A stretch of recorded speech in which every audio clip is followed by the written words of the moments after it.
Hello ළමයි කොහොමද? ඔයාලා හැමෝම හොඳින් ඉන්නා නේද? මම නම් ගොඩාක් හොඳින් වගේම ගොඩාක් සතුටින්. ඊයේ channel එකේ වීඩියෝ එකක් දැම්මට පස්සේ subscribe 100ක් මේ වෙද්දී පහු වෙලා තියෙනවා subscribe 150කට ළඟයි. ඉතින් පැය 24ක් යන්නත් කලින් subscribe 150කට ළඟ වෙන්න තියෙන එක ඇත්තටම ලොකු සතුටක්. මාව subscribe කරපු ඔයාලා හැමෝටම මොලෙන්ම ස්තුතියි කියනවා.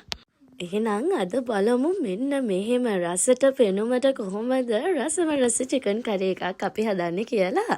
එහෙනම් මාත් එක්ක එකතු වෙලා හදමු අපි චිකන්. මුලින්ම ඔයා ගන්න චිකන් ප්‍රමාණය මේ විදිහට අරගෙන හොද ගන්න. අද නම් මම ඩ්‍රම් ස්ටික් අරන් තියෙන්නේ උයන්න. ඉතින් ওই විදිහට චිකන් ටික අරන් වතුර දාලා චිකන් ටික මේ විදිහට මම හොදනවා. පස්සේ මම කරන්නේ මේ චිකන් එක වටේ තියෙන හැම කොටස අයින් කරන එක. සමහර අය කැමති මේ හැමත් එක්ක උයන්න. හැබැයි මම ඒකට ටිකක් අකමැති නිසා මම සාමාන්‍යයෙන් උයද්දී මේ හැම කොටස අයින් කරනවා. ඉතින් ඔයාම මේ හැමත් එක්කම උයන්න කැමති කෙනෙක් නම් ඔයාලට පුළුවන් මේක හැමත් එක්කම උයන්න. ඒක ගැන ලොකු ප්‍රශ්නයක් නැහැ. ඔන්න දැන් තමයි මම චිකන් එක රසට හදන පේස්ට් එක හදාගන්නේ. මේ විදිහට බ්ලෙන්ඩර් කප් එක ලෑස්ති කරලා ඔයාලා ඒකට ඔයා කැමති ප්‍රමාණයට කරපිංචා, ඉඟුරු, ඒ වගේම සුදු ලුණු බික් 5ක් විතර මම මේ වෙලාවේ එකතු කරා. ඒකම ඔයාලට පුළුවන් අමුමිරිස් කඩල් 2ක්, එතකොට රට ලුණු බෑවක් වගේ එකතු කරලා තක්කාලිත් කැමති නම් මේකටම එකතු කරන්න පුළුවන් තක්කාලි බෑවක් වගේ. නැත්නම් මේ පේස්ට් එක හදලා පස්සේ තක්කාලි ටික ඔයාලට එකතු කරන්නත් පුළුවන් චිකන් එකටම.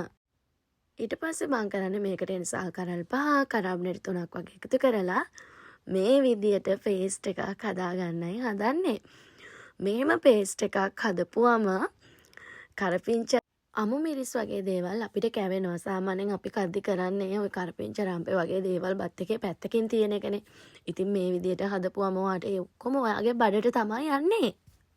තව දෙයක් ඔයා කැමති නම් ඔයාට පුළුවන් මේකට වේලිච්ච මිරිස් කරල් 2-3ක් එකතු කරන්න. ඔන්න දැන් මම මගේ පේස්ට් එක හදලා ඉවරයි. පස්සේ මේ විදිහට මැටි ඇතිලියක් ලිපේ තියලා ඒකට මම තෙල් එකතු කරනවා. පස්සේ තෙලටම මම උළුහල්, සූදුරු, කුරුඳු පොතු සහ රම්පේ කරපිංච තව චුට්ටකුයි ලුණු චුට්ටකුයි එකතු කරලා අපි හදාගත්ත පේස්ට් එක මේ විදිහට ඇතිලියට එකතු කරනවා. ඒක මම ගොරක චුට්ටකුත් එකතු කරා. පස්සේ වල තියෙන්නේ මෙන්න මේ පේස්ට් එක මේ විදිහට ටිකක් ටෙම්පරාදු කරන්න. ඔය විදිහට ඔයාගේ පේස්ට් එක මෙහෙම හොඳට ටෙම්පරාදු වෙද්දී ඔයාට පුළුවන් මේකට මිරිස් එකතු කරනවා කැමති පදමට. මම අද මිරිස් මේ සැහැඳි 3ක් දැම්මා. ඊට පස්සේ 3 පහේ හැඳි එකමාරයි ගම්මිරිස් මේ සැහැඳයි ලුණුයි එකතු කරලා මේ විදිහට ටෙම්පරාදු කරනවා. ඔයා කැමති නම් ඔයාට බෙදපු 3-5 එකතු කරන්න පුළුවන් මේකට. පස්සේ තෙලෙම්ම මිරිස් ටික චුට්ටක් බෙදෙනකම් මේ විදිහට ටෙම්පරාදු කරනවා. එතකොට මිරිස් ටික ලස්සන පාටකට හැදෙනවා. ඔය විදිහට ඉතින් අපි ටෙම්පරාදුව හදාගෙන ඉවර වෙලා කරන්නේ මම මේකට වතුර චුට්ටක් එකතු කරන එක.